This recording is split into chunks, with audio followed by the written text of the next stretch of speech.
सबसे इम्पॉर्टेंट और authentic topic जो है वो चैप्टर नंबर 6 एंड 7 मैंने मिक्स किए हुए हैं, fluid mechanics and physics of solids. अब फ्लूइड मैकेनिक्स में जो आपके पास शॉर्ट इंपॉर्टेंट क्वेश्चन है, state the Bernoulli's equation.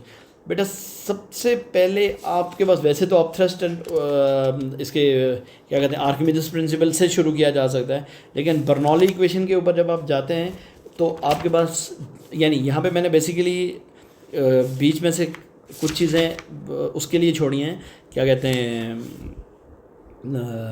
Long के लिए छोड़ी हैं। तो जब आप बर्नौली इक्वेशन की स्टेटमेंट पे जाते हो, एक्चुअली इसने बोला स्टेट, तो पूरी की पूरी बर्नौली की आपने इक्वेशन लगानी है। जैसे इस इक्वेशन की डेरिवेशन भी आती है, ये लॉन्ग क्वेश्चन में भी आता है ये, ठीक है, लेकिन यहाँ सिर्फ स्टेट करना। तो स्टेट करने का मतलब आपके पास क्या है कि स्टेट में कि प्रेशर यानी P + 1/2 ρV² + ρGH is equals to constant. या तो ये डेफिनेशन स्टेटमेंट लिख दो तब भी सही है, या फिर अगर आप ये लिख दो कि P1 + 1/2 ρV1² + ρGH1 is equals to P2 + 1/2 ρV2² + ρGH2, ये दोनों मतलब 1 और 2 के पैरामीटर्स को इक्वल कर दो तब भी सही है। तो दोनों इक्वेशंस यानी मैं आपको सजेस्ट ये करूँगा कि आप पहले 6.20 लिखो, ठीक है, कि P1 1/2 ρ1 V1² + ρ1 ρGH1 is equal to this, और फिर उसके बाद इसको क्या कर दो कांस्टेंट कर दो, ठीक है, क्योंकि 3 मार्क्स हैं तो 3 मार्क्स में ये होने। Why do following drops hurt. जो आपके पास ऑब्जेक्ट्स ड्रॉप हो रहे होते हैं वो मतलब हमें हिट क्यों करते हैं, मतलब हमें हर्ट क्यों करते हैं? स्पीड ज़्यादा होती है because they are not reaching to the terminal velocity either. If they are reaching to the terminal velocity they have the momentum and they have the kinetic energy, ठीक है ना, मतलब वो ऐसे नहीं रस्ट में तो नहीं होते ना, ऊपर से आते हैं तो they gain some kinetic energy.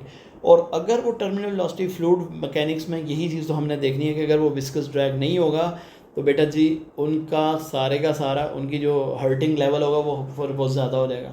फिर उसके बाद आपके पास वो तो खैर डिटेल में जा सकते हो। Briefly explain the equation A1V1 = A2V2। ये किसकी इक्वेशन है? इक्वेशन ऑफ कंटिन्यूटी है ना। तो आपने इसको क्या करना है, सिंपली एक्सप्लेन करना है ब्रीफली। तो इस इक्वेशन को एक्सप्लेन करने के लिए आपके पास वो जो इक्वेशन ऑफ कंटिन्यूटी का मेजर कॉन्सेप्ट है वो बहुत मैटर करता है। कि इक्वेशन ऑफ कंटिन्यूटी आपको ये बताती है कि product of area and velocity at any part of the fluid is equals to the product of area and velocity at the other part, ठीक है। मतलब बेसिकली आप यहाँ पे ये भी बता सकते हो कि when we increase the area velocity of that fluid और speed of the fluid flow of the speed of the flow of the fluid decreases, and when the area is increased area is decreased that speed increases। तो ये 2-3 चीज़ें आपने short question के लिए, long question के लिए आपको बताता हूँ आगे। फिर briefly explain how does the cricket ball swings. वाह वसीम अकरम का क्वेश्चन है। तो कैसे क्रिकेट बॉल का स्विंग का आपके पास यहाँ पे एक क्वेश्चन उसने दिया हुआ है आपको, एयर प्रेशर का, द मैग्नेस इफेक्ट, ठीक है। ये पूरे का पूरा आपने मैग्नेस इफेक्ट में से क्वेश्चन बना हुआ है। क्वेश्चन दिया हुआ कैसे है, ये डायरेक्ट रेलेशन नहीं है कि मैग्नेस इफेक्ट एक्सप्लेन करो, लेकिन मैग्नेस इफेक्ट की एप्लीकेशन है। तो एयर प्रेशर का डिफरेंस जो आपका क्रिएट होता है above and below the ball, वो क्या करता है, दैट क्रिएट्स द स्विंग। तो प्रेशर का आपको पता है, जहाँ पे स्लो विंड स्पीड होती है वहाँ पे हाई प्रेशर होता है, और जहाँ पे फास्ट विंड स्पीड होती है वहाँ पे लो प्रेशर होता है। और इन दोनों प्रेशर्स के डिफरेंस की वजह से आपके पास बॉल क्या करता है, स्पिन करता है। अच्छा, उसके बाद आपके पास how the fast moving ship collides after some time, ठीक है। Why do the fast moving ships collide after some time. तो basically fast moving ships collide after some time का मतलब कि उनकी जो स्पीड और जो एनर्जी ट्रांसमिशन है वो या एनर्जी ट्रांसफ़र है वो बेसिकली आपके पास क्या हो जाती है, they move towards each other, और उसकी वजह से जो आपके पास law of conservation of energy है उसके थ्रू वो क्या करते हैं, they move towards each other, और जो एयर प्रेशर वगैरह और फ्लूइड प्रेशर है वो आपके पास बराबर हो जाता है, जिसकी वजह से वो क्या करते हैं, एक दूसरे से कोलाइड करते हैं। अब यहाँ पर इसके बारे में आपको कोई एज सच बहुत ज़्यादा डिटेल्स नहीं है, तो ये आपका थोड़ा सा आप यूँ समझ लो कि कंसेप्चुअल क्वेश्चन है। फिर उसके बाद आपका what is the difference between the area under the force extension graph and stress strain graph. ये बड़ा टेक्निकल सा क्वेश्चन है कि what is the difference between area under force extension graph. क्या आपको आइडिया है कि area under force extension graph आपको क्या देता है? ये मैंने फिजिक्स ऑफ सॉलिड्स में से डाला है।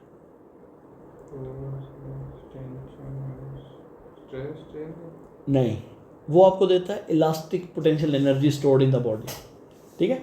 जबकि जो आपका स्ट्रेस स्ट्रेन के अंडर का ग्राफ है वो आपको देता है energy density, elastic potential energy density, जिसको elastic potential energy per unit volume भी कहते हैं। तो इन दोनों का आपने प्रॉपर डेफिनेशन यानी डिफरेंस लिखना है, दोनों को फार्मूले भी लिख सकते हो, नो इशू एट ऑल। फिर आपके पास है derive an expression for the elastic potential energy of the solids. तो क्या फार्मूला होता है हमारे पास इलास्टिक पोटेंशियल एनर्जी का? अगर आप स्ट्रेस उसका फोर्स एक्सटेंशन ग्राफ पे जाओ तो फोर्स एक्सटेंशन ग्राफ से आपको जाना पड़ेगा, उसका एरिया अंडर द ग्राफ ले लो, और जब आप एरिया अंडर द ग्राफ पे जाते हो तो आपने सादा लफ्ज़ों में ये लिखना है कि 1/2 force into chain in length, या 1/2 spring constant into chain in length का स्क्वायर। वो फार्मूला लगा के आप इसको क्या कर सकते हो, एक्सप्रेशन डिराइव कर सकते हो। और अगर आपका इलास्टिक पोटेंशियल एनर्जी डेंसिटी या पोटेंशियल एनर्जी डेंसिटी का फार्मूला आता है तो फिर आपने यही काम स्ट्रेस और स्ट्रेन के लिए करना है, और उसका एरिया अंडर द ग्राफ लेके वो आप प्रूव कर लोगे। अब इसके लॉन्ग क्वेश्चंस काफ़ी मैटर करते हैं और काफ़ी ज़्यादा हैं। डिराइव बर्नौली इक्वेशन, इसकी पूरी डेरिवेशन तो मैं नहीं एक्सप्लेन कर पाऊँगा, बट टाइम बहुत शॉर्ट है। लेकिन आपने 6 नंबर के लिए एक एक सेगमेंट, मतलब मैं कोशिश करता हूँ कि शॉर्टली आपको बता दूँ कि आपने किन किन एरियाज़ को टच करते हुए बर्नौली इक्वेशन के ऊपर जाना है। बर्नौली इक्वेशन का क्वेश्चन मैंने तुम्हें दिया था, तुमने अच्छा किया था, ठीक है। बर्नौली इक्वेशन में सबसे पहले आपने एक डायग्राम बनानी है, जिसमें जो मैंने आपसे उस दिन भी बनाई थी। आपके पास एक जगह पे फ्लूइड की हाइट, फ्लूइड का जो वॉल्यूम है वो कम होना चाहिए, और जो फोर्स है that should B into the inwards, और दूसरी साइड पे जो दूसरा पार्ट है वो थोड़ा हायर पॉइंट पे होना चाहिए, उसका एरिया ज़्यादा होना चाहिए, और वहाँ पे फोर्स किधर को पॉइंट होनी चाहिए, इनवर्ड, ठीक है, क्योंकि वहाँ पे आपके पास वर्क डन अगेंस्ट फ्रिक्शन हो रहा है। तो इन दोनों फोर्सेस को एक ही लेंथ आपने, ये डायग्राम लेबल डायग्राम बता रहा हूँ, पहले आप लेबल डायग्राम बनाओगे, या पहले वो लेट से स्टार्ट करोगे, लेट से अ fluid of viscosity this that enters in the pipe which diameters this, ये डायमेंशंस भी बता सकते हो, नीचे डायरेक्ट लेबल डायग्राम में भी सारा कुछ बता सकते हो। फिर आप उसका डेल्टा x1 और एरिया 1 आप दे दोगे, and moving with velocity v1 lower segment का, और ऊपर वाले सेगमेंट का आप क्या दे दोगे, डेल्टा x2 एरिया 2 और v2। ये सारा कर करा के पहले की हाइट h1, दूसरे की हाइट h2, और एक ही लेवल्ड पॉइंट से इन दोनों की हाइट है। फिर आप यहाँ से आपने ये देखना है कि fluid is moving with a constant speed, so it's speed can be calculated by using s is equals to vt। So for x delta x1 it is v1 into T, delta x2 v2 into T. ये सारे का सारा हो गया। फिर आप यहाँ से डायरेक्ट आ जाएंगे प्रेशर के ऊपर, कि प्रेशर का फार्मूला, ये देखो ये मेन बेसिक कॉन्सेप्ट हैं जो इसमें यूटिलाइज होने हैं, कि प्रेशर आपके पास किसके बराबर है, फोर्स पर यूनिट एरिया के बराबर, और यहाँ से आपके पास जो फोर्स है, सॉरी जो वर्क डन अगेंस्ट फ्रिक्शन है, या जो work done by the fluid है, वो आपके पास किसके बराबर है, फोर्स इंटू डिस्टेंस। अब फोर्स आपकी वहाँ से किसके बराबर होगी, प्रेशर इंटू एरिया के बराबर होगी, और डिस्टेंस आप ऑलरेडी कैलकुलेट कर चुके हो डेल्टा एक्स। ये सारा मल्टीप्लाई करके वर्क डन 1 आपके पास किसके बराबर होगा, P1 A1 X1 के, और 2 किसके बराबर होगा, P2 A2 X2 के। लेकिन ये नेगेटिव है because that is work done against the atmosphere. इन दोनों को आप लेके चलोगे तो आपके पास टोटल वर्क डन किसके बराबर होगा, वर्क डन W1 + W2। दोनों इक्वेशन इन करो, इसकी वैल्यूज प्लेस करो, और फिर आपको x1 और x2 की वैल्यू वेलोसिटी की फॉर्म में मैंने दी थी, v1 t1 और v2 t2, उसको इंटर कर दो यहाँ पे, और फिर आपके पास according to equation of continuity जो a1 v1 हो जाएगा, that should be equals to a2 v2। इसको उठा के कैंसिल कर दो, तो आपके पास इक्वेशन में पीछे जो रिमेनिंग चीज़ें बच जाएंगी वो आपके पास क्या बच जाएंगी, work done is equals to P1v - P2v, और यहाँ से आपके पास प्रेशर 1 - प्रेशर 2 इंटू वॉल्यूम आपके पास बेसिकली क्या है, वॉल्यूम आपके पास क्या हो गया बच्चे, मैस बाय डेंसिटी। और यहाँ से आपके पास ये सारी कैलकुलेशन करके work done is equals to sum of kinetic energy plus potential energy, ये कर दिया। तो काइनेटिक एनर्जी की जगह आपने ये ऊपर वाली इक्वेशन लिख दी, क्योंकि यहाँ पे आपका वर्क डन किसकी फॉर्म में था, काइनेटिक एनर्जी की फॉर्म में था। तो P1 - P2 into mass divided by density, और that is equals to difference of kinetic energy क्या हो जाएगा, 1/2 m v का स्क्वायर v2 का स्क्वायर माइनस 1/2 m v1 का square, plus difference of potential energy क्या हो जाएगा, mgh2 माइनस mgh1। इन सबको रीअरेंज करोगे तो आपके पास क्या आ जाएगा, बर्नौली इक्वेशन का वो स्टेटमेंट जो मैंने ऊपर बताया था कि आपको दो इक्वेशन आ जाएंगी कि प्रेशर 1 प्लस 1/2 रो v1 का square plus rho gh1 is equal to pressure 2 plus 1/2 rho v2 का स्क्वायर प्लस रो gh2, और इसको उठा के आप किसके बराबर रख दोगे, कांस्टेंट के बराबर रख दोगे। ये आपके पास बर्नौली इक्वेशन की डेरिवेशन। फिर discuss and application of this equation. तो बेटा एप्लीकेशन के लिए आपके पास काफ़ी सारा एरिया है, बहुत सारी चीज़ें आप डिस्कस कर सकते हो, जिसमें आपके पास है एटोमाइज़र है, फिर आपके पास फ़िल्टर पंप है, फिर आपके पास टॉर्सलीज थ्योरम है, ये सब इसके एप्लीकेशन एरियाज़ है। वेंचुरी मीटर है, ईच एंड एवरीथिंग देखो ढेर सारी कैलकुलेशन है। ये भी आपके पास है एरोफॉइल, और उसके बाद आपके पास क्या है, मैग्नस इफेक्ट। ये सबसे लंबा क्वेश्चन है जिसमें आपने सब 6 के 6 पॉइंट्स ऐड करने हैं, और इन सब को कोशिश करो ब्रीफली डिस्क्राइब भी कर दो, ठीक है। उसके बाद आपके पास है okay, explain the continuity equation. इसकी डेरिवेशन अभी मैंने आपको बताया कि आपने स्टार्टिंग कहाँ से करना है। अगर आप इसको कंटिन्यूटी की इक्वेशन को लेके चलना चाह रहे हो तो आपको बेसिकली वही जिस तरह बर्नौली इक्वेशन का क्वेश्चन वो है क्या बोलते हैं डायग्राम है, उसी तरह की एक डायग्राम बनाओ, और वहाँ से आपने वही x1 is equal to v1 t1, और वॉल्यूम किसके बराबर होता है आपका, एरिया इंटू लेंथ। तो लेंथ आपकी यहाँ पे x1 है और एरिया ऑफ द पाइप है, तो ये आपका किसका हो जाएगा a1 इंटू डेल्टा x1, और डेल्टा x1 आपका किसके बराबर है, v1 इंटू डेल्टा t के बराबर है। और यहाँ से आपका क्या हो जाएगा, volume is equal to a1 यानी volume a1 v1 into delta T. तो इसी तरह वॉल्यूम 2 को भी आप कर सकते हो। अब जो मैस है, मैस किसका बराबर है, m into V, density into volume. तो वॉल्यूम की जगह उठा के ये वाली इक्वेशन डाल दो, तो आपके पास जितनी मैस किसी भी पाइप में इंटर हो रही है उतनी मैस वहाँ से लीव भी करेगी, according to law of conservation of mass. तो इस वजह से आपके पास मैस का प्रॉब्लम नहीं है। तो दैट इज़ वाई आपने यहाँ पे देखा कि जब मैंने मैस की इक्वेशन में सब्स्टिट्यूशन किया, मैस किसका बराबर है, density into area into volume, ठीक है। तो डेंसिटी ऑफ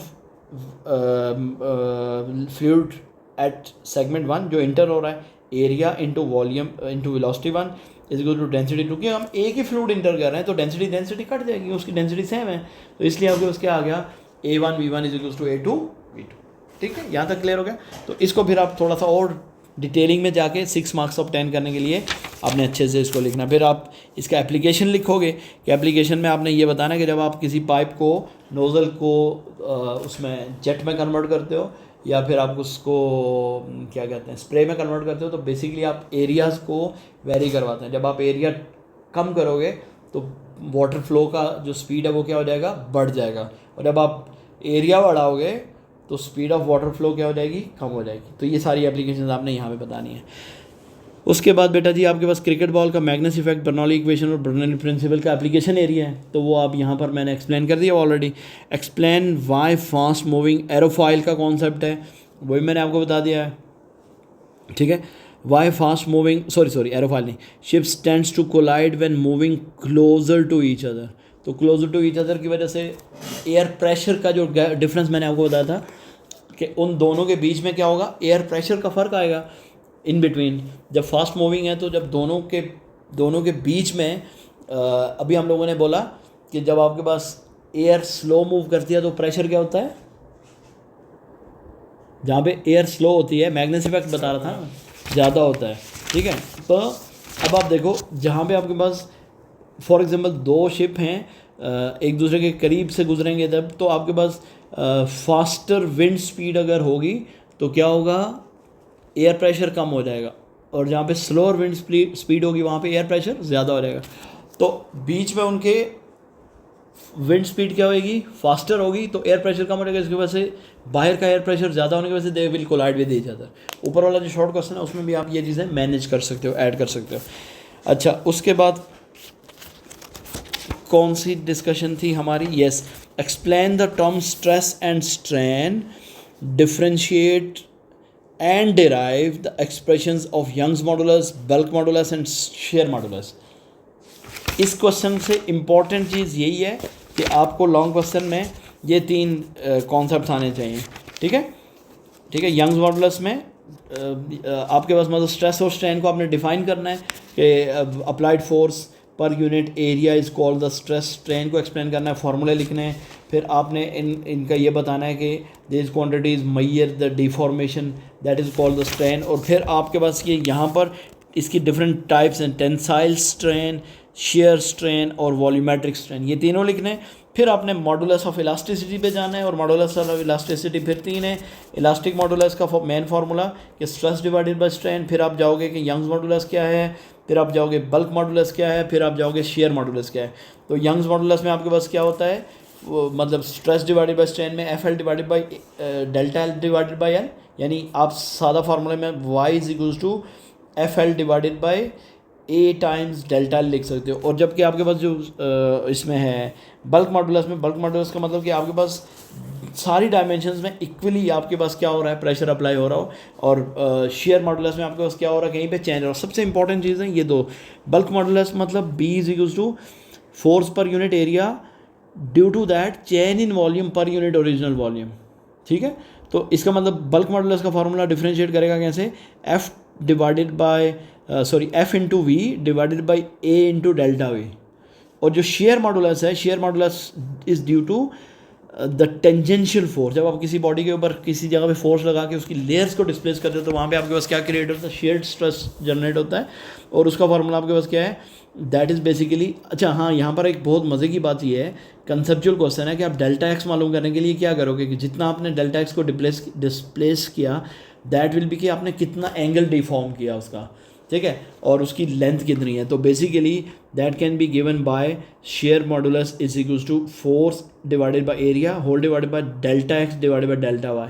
तो अब आप इसको रीअरेंज करोगे तो आपके पास क्या हो जाएगा, जो डेल्टा एक्स है that is why tan theta, मतलब यहाँ पे अगर मैं डायग्राम दिखा दूँ तो ये वाई टेन थीटा हो जाएगा। जो आपकी बुक में भी लिखा हुआ है, पेज नंबर कौन सा है यहाँ पे तुम्हारी बुक का, 7.2 और 7.3 की बात कर रहा हूँ, पेज नंबर 119, काटे में पेज बना, हाँ ठीक है। तो वहाँ से आप ये वैल्यू उठा दोगे, और शेयर मॉडुलस स्पेशली ये शॉर्ट क्वेश्चन में भी आ सकता है इंडिपेंडेंटली कि आपने इसका एक्सप्रेशन डिराइव करना है, force divided by A into theta. Actually problem क्या हुआ, shear modulus F divided by F into Y divided by A into delta X हो गया। तो ये जो आपका delta X divided by Y है ये आपके पास किसके बराबर है, टेन थीटा के बराबर। जब आपका थीटा बहुत छोटा हो तो टेन थीटा और थीटा बराबर हो जाते हैं, तो तब आपके पास ये इक्वेशन ये बन जाती है कि share modulus force divided by A theta. ये बहुत इंपॉर्टेंट है सर जी, आपने ये लाजमी याद रख के जाने हैं, इसके अलावा और कोई चॉइस नहीं है। और फिर ये याद रख लेने, ये जो आपके पास टेबल है ये एमसीक्यूज़ के लिए याद रखना है, ठीक है। उसके बाद आपके पास आ जाता है, हाँ ये इसका कंप्लीट हो गया, इसमें कोई डाउट तो नहीं है।